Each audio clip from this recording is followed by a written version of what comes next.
Wait for it. There we go.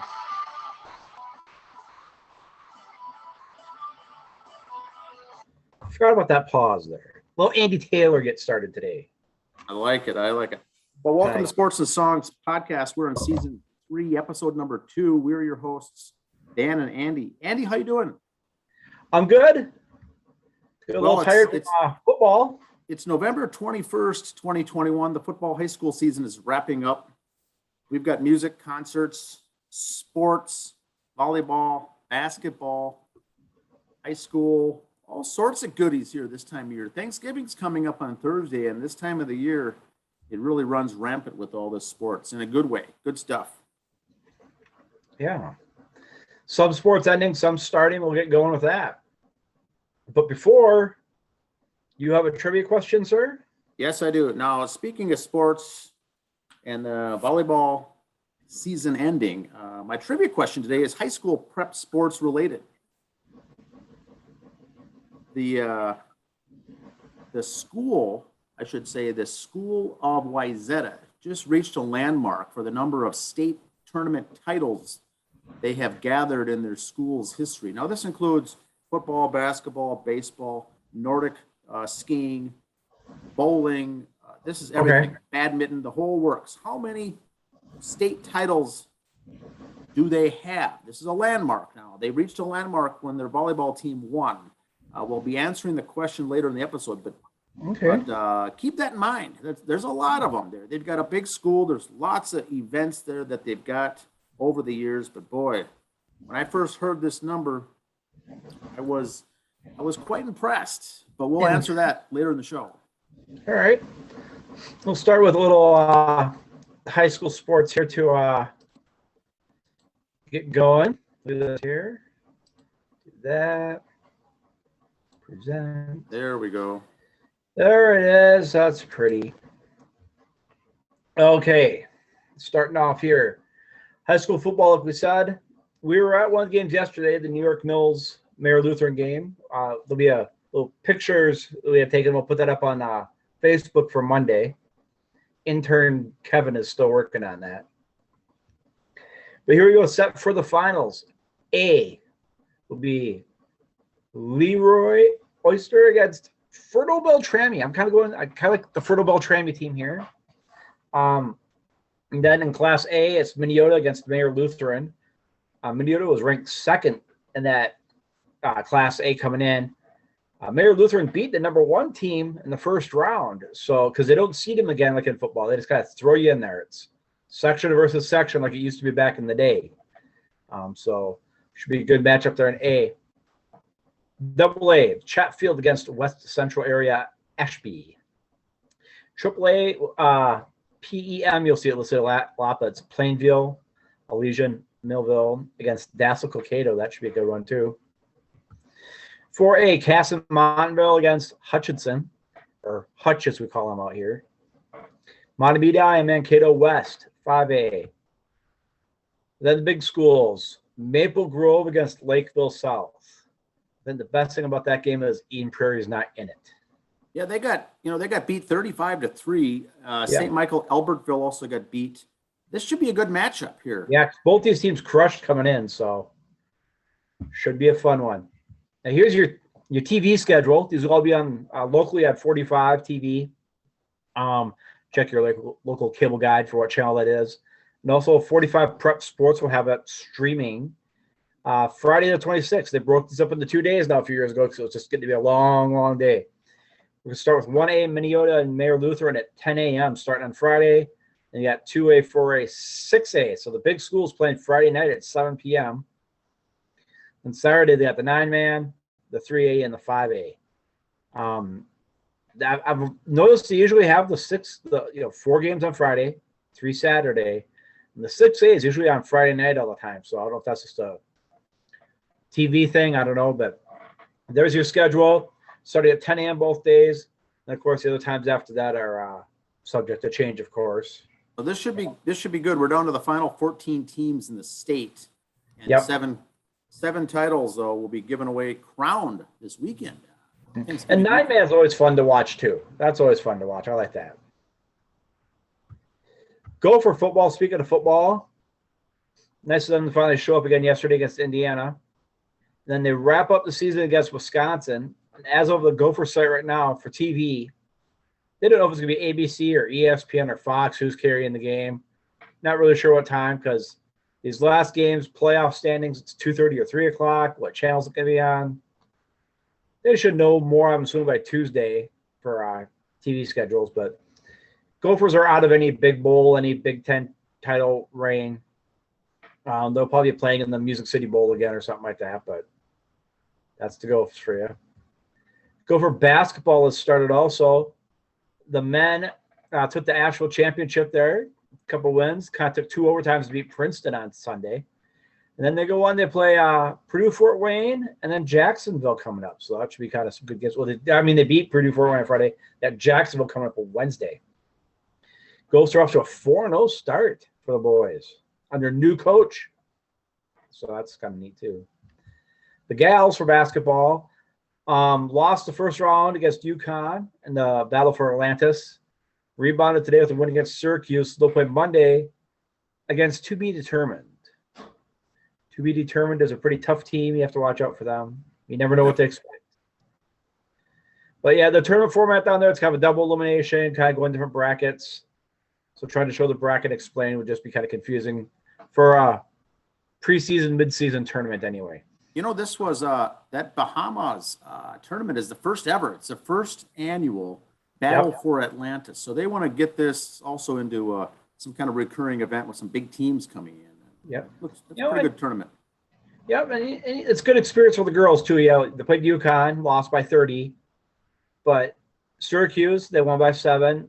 There's good teams. They don't just have dogs go down there. So you're invited for good matchups, and that's what they got. Go for hockey. The boys split with Penn State over the weekend, and now they got the Sioux. They'll be up there next weekend. 8-6 on the year right now for the Gophers. Big Ten standings, the Gophers are in second place. They're in the Big Ten for hockey. Like I said, 7 teams only in the Big Ten, unlike the 14 we got for football and every other sport. And we got 7 Big Ten teams, but one of them's Notre Dame. Like I said before, Notre Dame plays hockey in the Big Ten, independent for football, and I believe in the Big East for basketball. They've been bouncing around. If they went to a conference, they'd go Big East for everything, I think. The gals for hockey, celebrating 25 years. Took care of St. Cloud State last weekend. They got a Smashville Showcase tournament coming up in Nashville, Tennessee. So they got some nice little fun tournament there over the Thanksgiving holiday. And as you see, the Gophers are 3rd in women's hockey right now. Top 5 has kind of been consistent for a while there. Volleyball, like we said, the gals' volleyballs were very fun to watch. Although their game on the 18th was canceled due to non-COVID-related illness at Rutgers University volleyball program. This was back on the 18th. Tomorrow's match being the 19th here in Minnesota.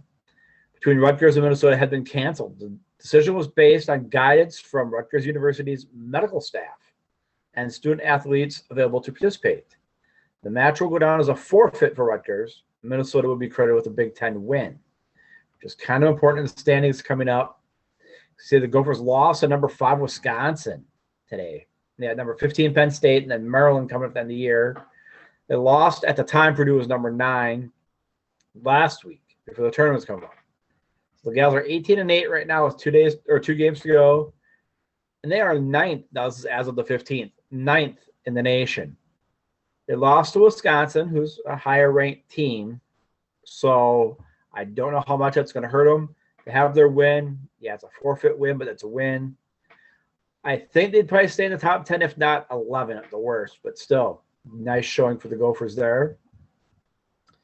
Bison football crushed the end of the season against number 16 South Dakota. And the Bison are ranked 4th in the last poll on the 15th, going into the last weekend. See, up from 6 to 4. Well, those top 3 teams, Sam Houston, James Madison, and Montana State. Montana State even had a number 1 vote. Well, that's gone because they lost to Montana 29-10 over the weekend. So, as you see, James Madison crushed Townsend, and Sam Houston was over Alwine Christian. So, Bison should move up to 3, no problem there, as they get ready for their playoffs. Bison basketball, 2-2 right now. Some nice wins to start there, but then you see they went to Vegas. The Running Rebels lost by 2. Then went down the road a bit to Arizona and lost by a lot more than 2. We won't get into that. And then they got some upcoming games here back home, up in Fargo against Tarleton, and then Idaho will be in town. Idaho. The Gals did well against Milwaukee. Then they lost at Green Bay. Then they kind of lost a couple more here. Close games, though. 63-76 is a close game, if you ask me, for basketball.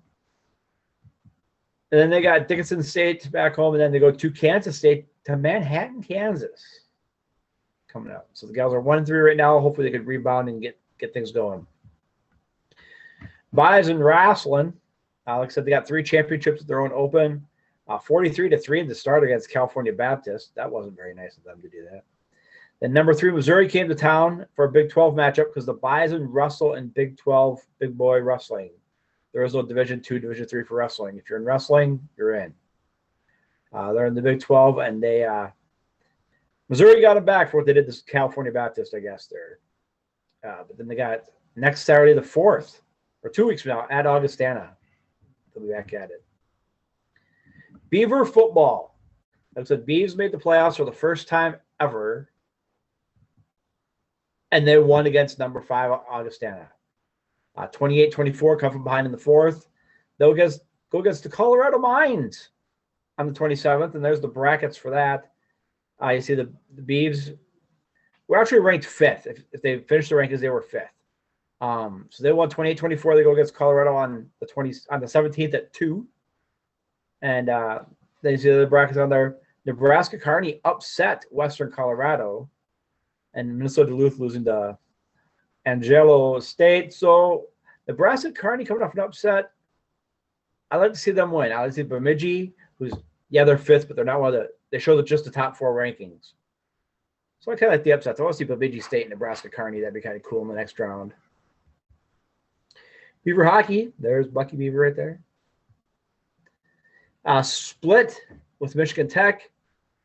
And now just follow along here with me for a little bit.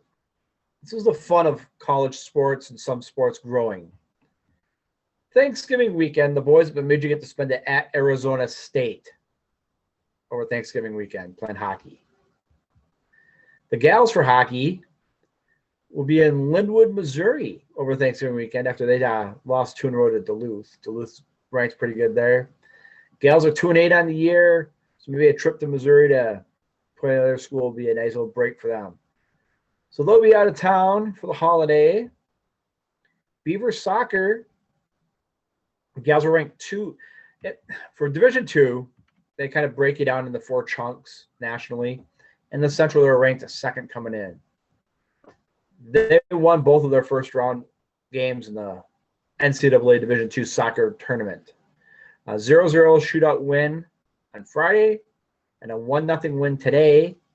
So they go on to face Central Missouri on Friday before they advance on. And here's the brackets for that right now. Central Missouri is the number 1 seed down in their bracket. Bemidji State was a 3 seed coming into that, so should be a good matchup. Should be good. So Central Missouri got there by beating Minnesota State, or Mankato, to us locals here. Beaver basketball. Now, again, let's watch what we're saying here. Boys are off to a 3-0 start. They got Minnesota Crookston coming up. And then they go to St. Petersburg, Florida for a tournament over Thanksgiving. So, again, these boys go to Florida for Thanksgiving. That'd be nice. The gals, 3-0. And they're going to Lakeland, Florida for Thanksgiving for a tournament down there. So both teams are in Florida. Just so you know, they're going to be just a few 100 miles apart right there. There's a little map for us where St. Petersburg and Lakeland, Florida are. So that's where the Beavs will be spending Thanksgiving for the basketball teams. Must be nice. The Kraken, our favorite hockey team that's not named the Wild, the Kraken.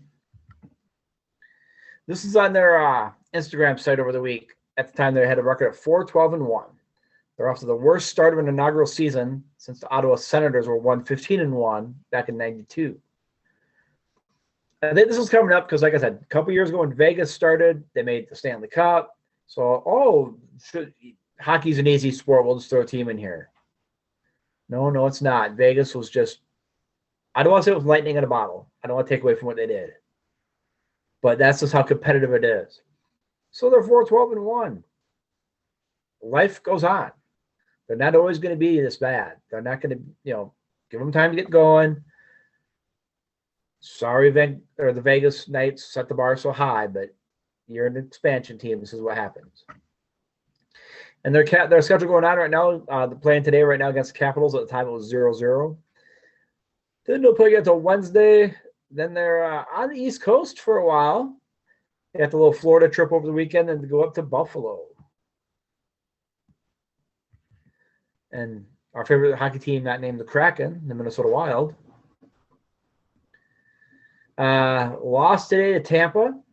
Then they'll go up to Jersey, and they'll be home right after Thanksgiving. Winnipeg, revenge against Tampa, hopefully, and then Arizona, who's not doing very well this year. So hopefully we get some W's there.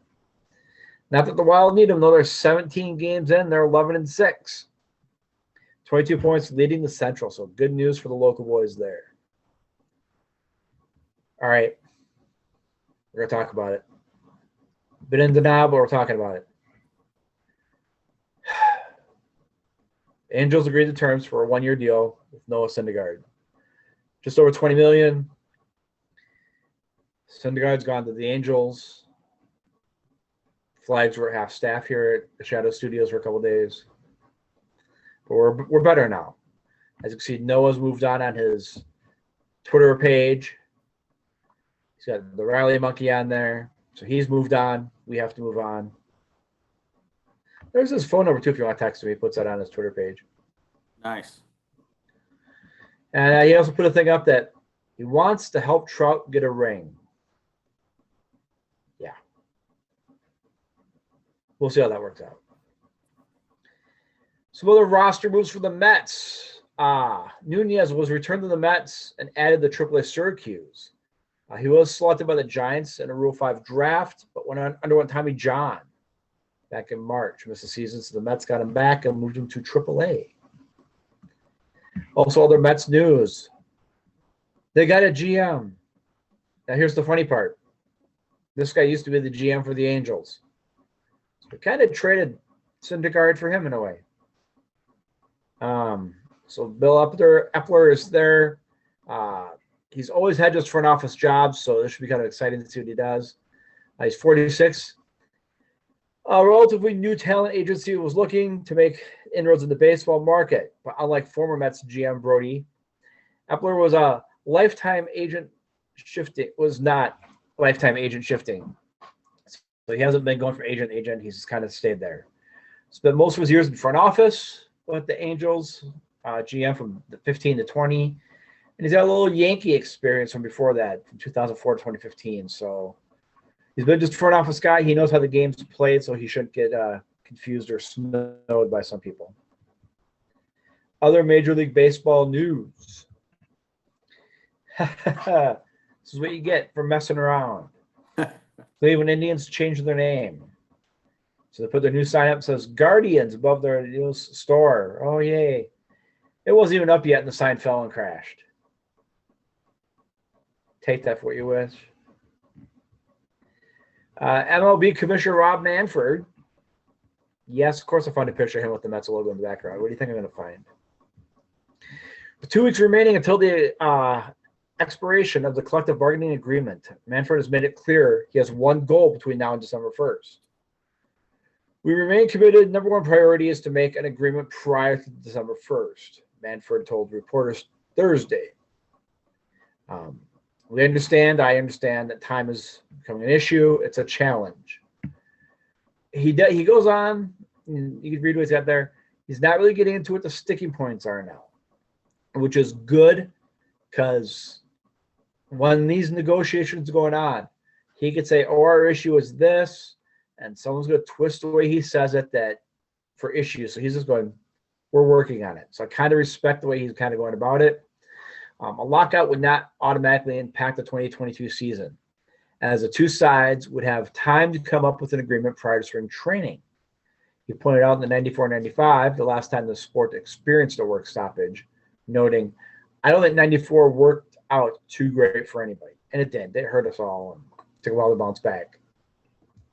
I think if you look at other sports, the pattern has become to control the timing of the labor dispute and try to minimize the prospect of actual disruption of a season. That's what it's about. It's avoiding doing damage to the season. So I like what he's doing here. Not saying either side's going to cave just so we don't have issue to the season. But and then just they're not sticking their heels and they're just kind of being stubborn on both sides. I don't know what the topics are, but they're waiting to the last minute just to kind of make sure you can get more out of them.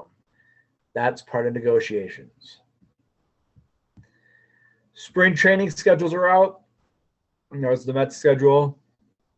Now, one other thing I want to note, in June, the Mets will be out on the West Coast playing the Angels, June 10th, 11th, and 12th. So we'll see if Syndergaard pitches in one of those games, how that works, how that goes. The Mets have a day off before and after, so hopefully it's California, so it's not like they need those makeup days. It's just their days off, so they're kind of nice. But we'll see if Syndergaard pitches in one of those games. Twins spring training schedule is out as well. And there it is for them. Local boys, for if you go down there. They actually start the season on the 25th against the Gophers for an inter-squad game. Or interstate game, what they always do. So, but all spring training starts the 26th for everyone. And the Twins in September, the 23rd, 24th, and 25th do host the Angels here. Don't know if Syndergaard's going to be pitching there. And no, I will not be going because I like living. Wrestling news, pro wrestling news, there's been a lot of stuff going on that. Just a little spoiler alert, WWE did release a lot of guys last week. That will be page 2 stuff coming up in midweek. So I will not talk about it here. You'll have to wait till then. Other stuff. Ric Flair, who started up his podcast, the Wnba Nation, he had that years ago with Conrad Thompson. He started up again. But speaking of legacies, Flair says on Twitter, WWE has decided to erase mine. It's all good, however. The 2 belts are my legacy. So they have 2 belts of his that for some reason when he left, WWE still had. He wants them back. So we'll see how that goes. Flair, now that he's got a podcast again, he spills his guts on everybody and he doesn't care who you are. So it's always fun to listen to that. We'll see what he has to say. Also, Owen Hart, former WWE star, passed away, of course, in the ring in a tragic accident falling. The AEW got the rights, I guess, through his wife, to have an Owen Hart Memorial Cup tournament. So AEW's next pay-per-view coming up in a couple months that winter is coming. They're going to announce more on that. So there'll be an Owen Hart tournament. AEW has all the rights to it because his wife signed it all over. So that should be fun. And what's going to be great about this is with ROH closing their doors, the WWE just let a bunch of guys go. This might be in 90 days after these guys can come wrestle now that WWE's let go. So that's probably their timing on it. Watch the dates when they announce that winter is coming. I'm sure stuff will leak up between now and then too, the dates and that, which will allow a lot of ex-WWE guys who just got released that will be able to participate in that. So that should be fun. Also, a couple tweets came out. Chris Hardy put out, I can guarantee that if Braun Strowman, that's Adam Shearer, Wyndham Six, which is Bray Wyatt, and Karrion Kross from WWE, if they teamed up to make their own company, a lot of wrestlers would go there. Adam Shearer replied back, watch us work. Is there a rumor of these 3 guys starting their own company? They saw how AEW is going so well. Could they? ROH has locked the doors, so there is room for another small independent out there. I don't think these guys could find a Tony Khan billionaire to finance them. But I think these 3 guys could start a nice small independent like ROH, and that would be good. they'd be good to help train guys. So we'll see what happens. I think if they do start one, I'm okay with that. But I don't see it being competition for AEW. It'd be an ROH replacement. And that's not a rip on them. That's just kind of the way life is. The Women's Basketball Association, WNBA, is starting their 25th year with their nice new logo there. They also said it's coming up in next year, they're going to change their playoff format, where it's going to be a best of 3, best of 5, best of 5 coming up. Kind of 8 seeds. Everybody kind of is thrown together. We'll go from there. So they released on the 18th, the WNBA Board of Governors approved changes to the league's playoff format and postseason seedings. Effective in 2022 season. The WNBA announced today the reconfiguration postseason structure will include 3 rounds of single play using a 3-5-5 format. Because before that, they have single elimination in the first round, so that's why they're changing. Beginning with its 26th season, the 8 teams with the highest winning percentages over the 36-game schedule, regardless of conference, will qualify for the playoffs and be seeded based on their record. All 8 playoff teams will participate in the first round bracket-style play consisting of 4 best-of-3 series. So they're going to have their 2 conferences still. So I'm guessing if you can win your division or be second in a conference and the other conference is that strong, you might not make it. It's going to be dog eat dog. This will be really fun to watch now. In one bracket, first round play will be the first or number 1 seed facing an 8 seed, 4 versus 5, best of 3 series. Winners advancing on. We're familiar with that format. The winners of the semifinals will meet in the NBA Finals, which will also be a best of 5 series to determine the NBA champion. So basic styles like we've all seen before, 1 against 8. 4 against 5 as we go on. So next year will be fun for the WNBA. New album release is coming up. For records, there's this one I got here for you. And no, I can't play any soundtrack off it or sample of it because, well, it's Kid Rock. And not even a little bit? No. Not I got to the first word, I would have to stop. But it's Kid Rock, so who's surprised? It is a good song. Kid Rock to me is a lot like a lot of Prince music. The music in the back I really enjoy. The lyrics, you know. This guy Monster Truck on there who's doing the guitar and the other singing. Very impressed with him. I'm going to be doing some more research on him. I like my Monster Truck guy. He's pretty cool. And I like Kid Rock, don't get me wrong. You got to be in the mood for Kid Rock, but you know what you're getting too. And funny, he gets political on it too. I know it's hard to believe. Kid Rock gets a little political on there, drops a lot of F-bombs, so we know that. Concerts coming up locally here. Lakefront Music Festival, Prior Lake put their concerts out. Friday, July 8th, headliner Sammy Hagar and The Circle. And July 9th, headliner Toby Keith. Just close circuit the family out there. We have plans that weekend already, so no, you're not going. Just saying. December 5th, Bill Idol and Steve Stevens are doing an unplugged one down at Palace Theater in St. Paul. I looked it up. It's got to be 18 over, and check with Palace Theaters about COVID restrictions, if you've been jabbed or not, or a mask, or if your mom's a Democrat, you can get in for free, maybe. I don't know. But check on their policies down there. Hairball, their anniversary show, the 27th at the Myth. So they're going there. Doors open at 7. Hairball, really good show. Got to check them out. Pork Chop and Blue Felix will be there. Thanksgiving Eve in Excelsior, down to Bowling Run. The Tree Frogs, our friends, the Tree Frogs, will be there, 8:30 to 10:30 for a couple hours. And also December 3rd, back at Floyd's will be the Tree Frogs. Don't know if they'll be playing outside like the picture shows there on December 3rd, but from 8 to 11 on a Friday night. I'm going to mark that down. That could be a fun little event there. Yes, we could have an event. The fans can meet us down there for a little meet and greet and signing from 7 to 8 if we want. Yes, I've never seen the Tree Frogs, but I'd like to, and I've been wanting to see them. And Floyd's is a great venue, regardless. So yeah, it is a good place to go. Nice place to go. Very nice. And I believe that's all I got.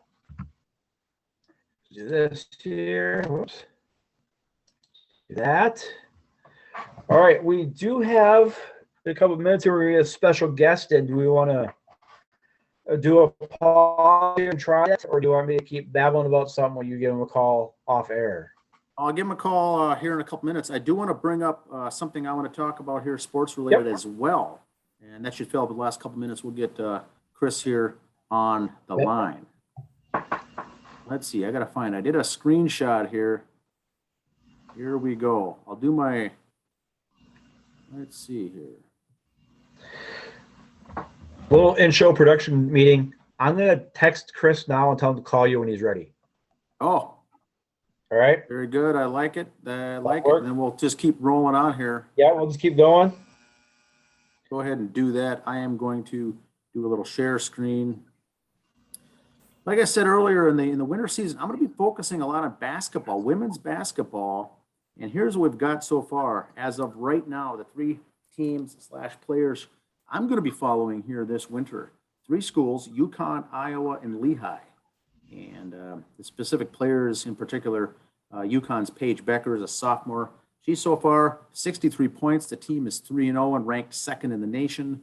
And they will play Monday, 11 a.m. Central Time. That's tomorrow in the Battle for Atlantis Championship. And so that's going to be always fun to watch. Iowa, we're going to be looking at Watertown native Monica Sinano, senior. 66 points. They're 4-0. Now, they're currently ranked 8th in the nation, but due to COVID problems, they had to pull out of today's game versus Drake and this week's 2 games, Thanksgiving week, in the Cancun Challenge. They have pulled out altogether due to COVID issues there. So they're going to be off schedule here for a couple. But Monica in her senior season, that's going to be a good team to watch. Also, Lehigh in the Patriot League. Chaska native Kaylee Van Epps is a freshman there. Currently has played in, I think, 3 or 4 games. She has 7 points. She comes in off the bench. Their team record is 4-1. They're not ranked. But other than a loss to Seton Hall this week, they would be undefeated. But Seton Hall in the Big East, tough matchup. They're always tough. But those are the 3 squads I'm going to be following here this year with the ladies. Fun stuff to watch. I'll be providing updates on that as well. Now, check this out. Minnesota Twins are in discussions a lot on Twitter and whatnot in the news as far as what's going to happen with Mr. Byron Buxton. A lot of Twins fans complaining they're no longer going to be Twins fans if the Twins give up on Buxton, if they deal him. Well, let's just keep all of our heads together here. Look at the current players, and now these are outfielders only that the Twins have. We got Buxton. Look at all the guys in the 40-man roster that are outfielders. Yes. Is he gonna? He'll be calling here.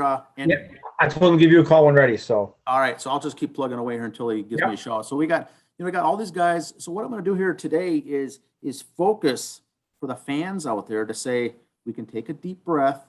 The Twins are so deep in outfielders, it would not be the end of the world to let Buxton go and get some starting pitching here in exchange. Okay, here it is. Kris is calling here now. Let me answer the call here. On the Sports and Songs hotline. Hello, this is Dan. Hello. Dan? Yes, Kris. How are you?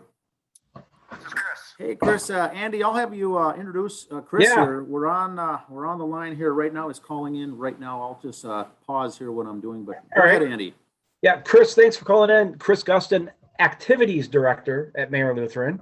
Andy, speak up a little bit more. Little closer. All right, yeah, Kris Gustin, Activities Director at Mayor Lutheran. How are you doing, sir? I'm doing well. Great. Hey, first of all, congratulations to the girls on the Volleyball State Champions. Yeah, super exciting to add another state championship to the school's history. Now, can you back up something for me? I said on the show last week after they won, I said I don't think they're happy. They want to play Wayzata, I think. to find out who the true best team is. Would that be? I'm having a really tough time hearing him, so I wasn't quite sure what he said. It's tough. Can you hear It's him tough. well, Dan? Yeah, it's tough. It's tough to hear. I'll repeat it here for Andy. Andy said that, with Mayor Lutheran winning for the girls volleyball with the smaller schools and Wayzata, the big school, wouldn't it be fun to have these two face off against each other for a true champion? What do you think about that, Kris? Well, I think we would love that opportunity. We felt like this year we were pretty competitive. We only had 2 losses over the entire season. One to Southwest Christian, who was ranked in 2A, and the other one to Chaska in their tournament. And beat some 4A schools. We got some great volleyball players, and yeah, that sure would be exciting. I know for football, there was an issue getting refs during the season because of COVID situations. Is there going to be an issue with basketball this year? Do you know? Just to clarify, we had some issues with refs, Kris, in the football season. Is there going to be anything with basketball coming up here in the winter season as far as the shortages? Sometimes these rescheduling, these midweek games, they move them to different dates due to the availability of the refs. Do you see anything of that coming down the pipeline here? At this point, I have heard that basketball is a little bit better than football. What I have heard is that the real issue is probably going to be baseball. I think in basketball, I think we're going to run into some issues when we have snow and reschedule dates. Obviously, Tuesdays, Thursdays, and Fridays are big dates for basketball games around the state. And I think when we have some snow out and have to postpone some games, I think we may run into some issues there. But from what I've heard from the officials that I've talked to, we're in a little bit better shape there. But in the spring, we could have some trouble. And there's been talk about possibly moving games to doubleheaders, and maybe that's even something we're going to have to do moving forward. Okay. The girls' team looks pretty strong again this year, and boys for you guys. Yeah, we got a real strong group of seniors, both boys and girls. Our girls' team made it to state last year, and we graduated 1 girl, so we feel we're in a pretty good position. We did move sections. Our section's a little bit more difficult, so if we want to go to state, we're going to have to play this team and beat the team that beat us at state last year, because we're in Sleepy Eye St. Mary's section. And our boys, we have 16 senior boys on the football team. A lot of them play basketball, and there's a lot of talent there, a lot of athleticism, a lot of speed, and they're going to be good as well. All right, I got one last question before I let you go, KG. Just for a little insider note, I've known KG for a number of years. So I just got one question. If the girls make state for basketball, is there any chance we're going to see you doing the Mark Miller dance at mid-court? I tell you what, if we win a state championship, I might have to dance like Coach Grimsley. I probably didn't see it, but our student section started cheering for her, and she did some little jig. I suppose I'll have to do that too. Yeah, that's right. Anything for momentum, my friend. Yeah, I got one last question here, KG. We watched that game. Speaking of speed, you talked about basketball. I went to that football game yesterday in US Bank Stadium, and boy, that Mayer Lutheran team, fast, very, very efficient, quick, and flies all over the field, both on offense and defense. Very fun to watch that group. I haven't seen them play at all yet this year, and now they'll face off against Minneota in the Prep Bowl championship. That should be fun to watch. But boy, there is some talent on that group. Yeah, obviously we're excited. It's kind of like deja vu, right? 2 weeks later, we're playing Minneota for a state championship again. So, we're excited about that. I'm sure Minneota is going to be looking for revenge from that volleyball tilt. But yeah, our football team, again, we've got 16 senior boys. We've got athleticism all over the field. We've got 2 really good running backs. We've got a kid that throws the ball just as we believe as good as anybody in the state. We got 2 quick receivers. We got a big tight end who's going Division I. There's probably 6 or 7 kids that I think are going to play football in college, and you can see it. I mean, they hit hard. They're big. They're strong. They're quick. They pursue well, and they're definitely going to be tough to beat. Yeah, it's going to be a good matchup. Minneota is always tough, but boy, it will be fun to watch that matchup here at the Prep Bowl. Yeah, I would agree. Minneota, they're pretty good size and they're pretty physical as well. It will be tough. I think it'll probably be the toughest game we've had all year. But our boys are ready. This is what they've set their sights on. We were undefeated last year when we went into the playoffs and had the shutdown and weren't able to continue that season. And since that happened, this is what they've been talking about. They want to be in this game, and here they are. So, well, best of luck. Anything else, Andy? No, that's it. Good luck, Kris. We'll talk to you later, my friend. Thank you. all right, appreciate it. Thanks, guys. Yeah, thank you. Yep. Bye-bye. Athletic director there, Mayor Lutheran athletic director, and boy, what a proud group he's got with all the different sports there at Mayor Lutheran and the success that they have here. Yeah. They're always in the competition. They're always named for football, boys and girls basketball, volleyball, for competition for hey, they're going to be either at state or I don't want to say you got to go through them, but they're going to be competitive for it. 16 senior boys, so they could have maybe been back-to-back if they didn't have the COVID last year because they were a strong undefeated team last year. Girls had a taste of state last year, so they want to go back. They only lost one senior. So it should be exciting to watch them. Yeah, that will be fun. And that's what we got to remember with baseball. I didn't even think I'd ask about baseball officials. High school doubleheaders. If the high school only plays 7 innings, I believe, anyway, don't they? Yes. So I wonder if they'll cut those down like 5-inning games for doubleheaders or something. I don't know. We'll see what they come up with. We'll keep an eye on that. I would imagine they go down to 6 for sure, but they may go down to 5 to get those in. But boy, that's a shame if they come into the baseball season with a shortage of umps for that. And but it is what it is. You gotta make do. But at least they're planning for it coming up this far in advance, at least. Or maybe scheduling you just go straight right into conference play and that's it. Yeah, I don't know. Interesting. Yeah, but back to what you were saying about the Twins outfielders there. Sir. Yes. I'll bring it up here again. I'll just go through quickly to spend a couple minutes on it. Yeah. For the Twins outfield, here's how deep the Twins outfielders are right now. Under current players, you see listed at the top, there's 8 outfielders we've got on the 40-man roster right now. I'm including Rob Ruffsnyder down there as number 9, who will probably start in AAA. And he's a good player too. Well, he showed us he could be a starting center fielder in the big leagues and do just fine, both offensively and defensively. So if we've got 9, for those not familiar with baseball, only 3 can play the outfield at a time. So we're 3 deep, really, essentially on every position. So something's got to give. And I've got some of those listed there on the right-hand side who will probably be starting in AAA next year because you really want to go into the major league season with 4 outfielders, 3 starters, and a 4th. Jake Cave is typically your 4th outfielder.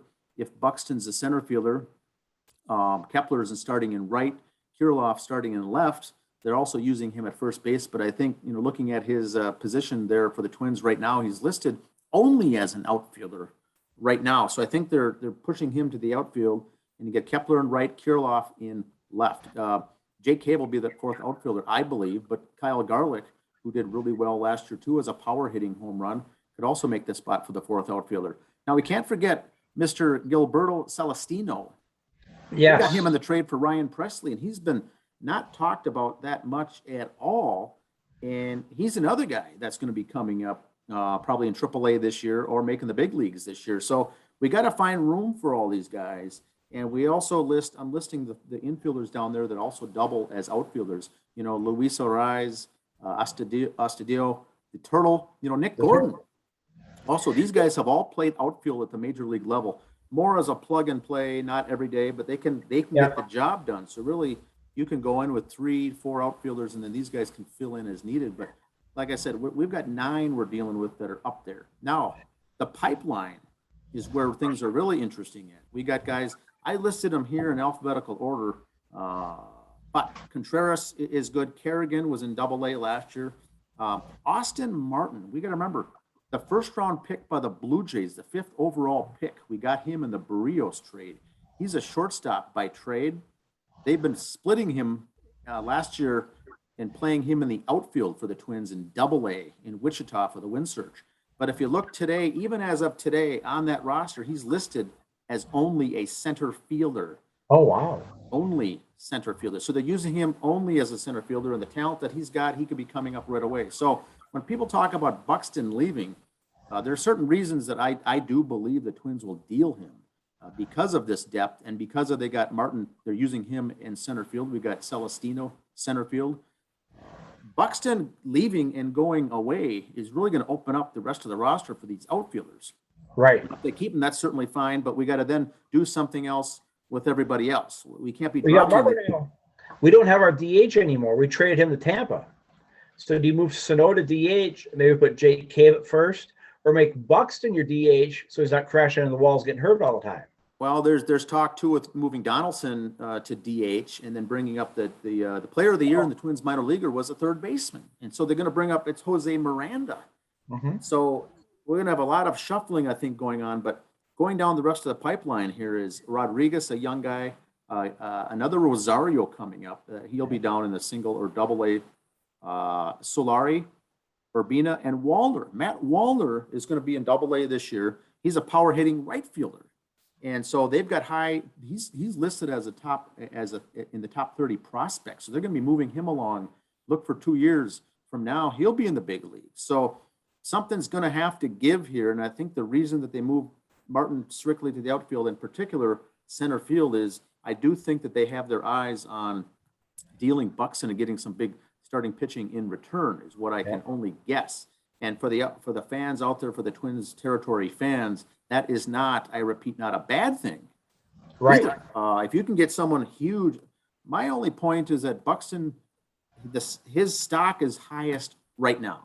His stock will never be higher than it is right now, I believe. So if you're going to deal him, this is the time to do it because you can get really something in return, and you're not going to lose anything in the defense or offensively in your outfield by dealing him with these guys that can hit the ball up there already. Now, what we did do in the past, if you look at the way bottom, we got rid of Travis Blankenhorn, released him. Keon Broxton were released. He played at the Saints last year at AAA. Eddie Rosario, we didn't re-sign. He obviously went to the Braves. And Lamont Wade Jr. traded away to the Giants. So we had guys coming up, and we were already getting too full in the outfield bucket that we started releasing and trading away these guys because we have too many outfielders the way it is. So now you look at this, and we've got 9 plus 8 here, 17 true outfielders in the list to play for the Twins. So we are stacked. Now, these are not all top quality players, but they're high end, high average. We'll call it high average. The guys can fit in, plug and play. They're very good. I think Trevor Larnach will start in AAA, but you get a guy like a Brent Rooker.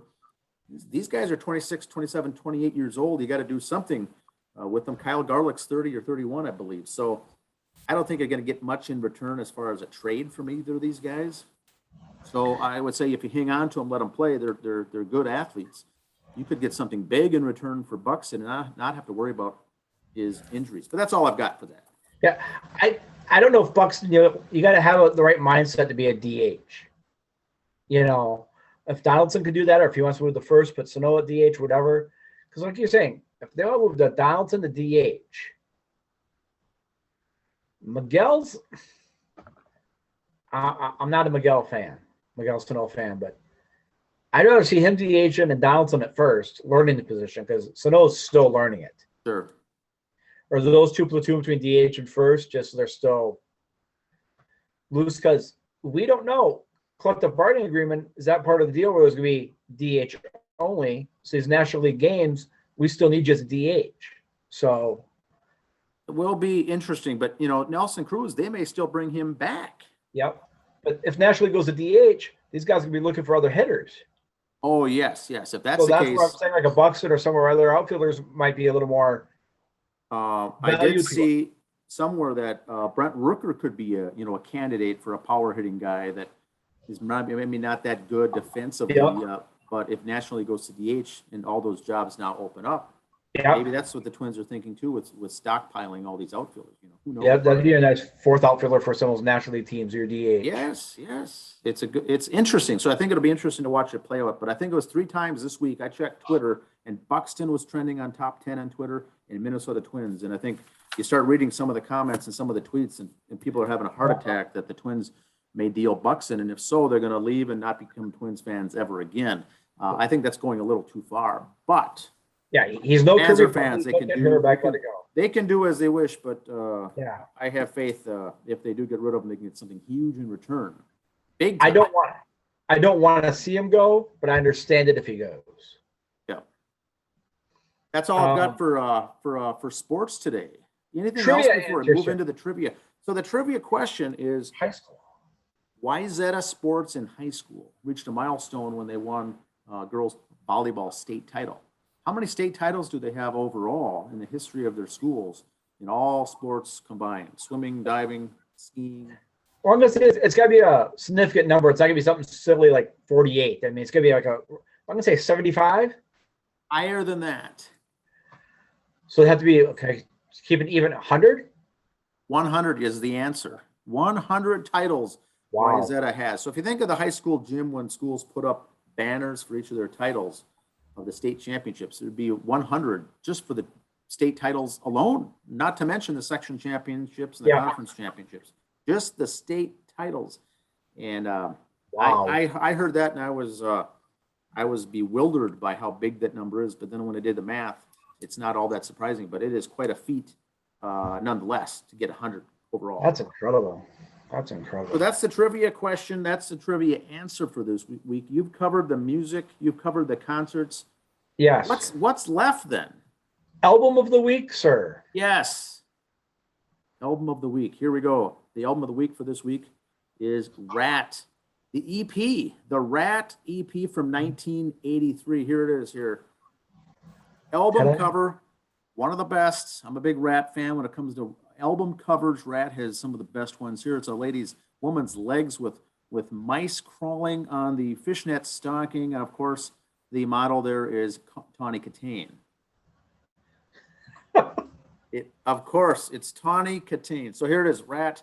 The EP they released was their first official record by American glam metal band Rat, and originally released on the band's Time Coast label with the help of band's manager Marshall Burrell. Now, the legs on the front cover belong to Tawny Katane, the then girlfriend of guitarist Robin Crosby. She later posed on the cover of the 1984 album Out of the Cellar.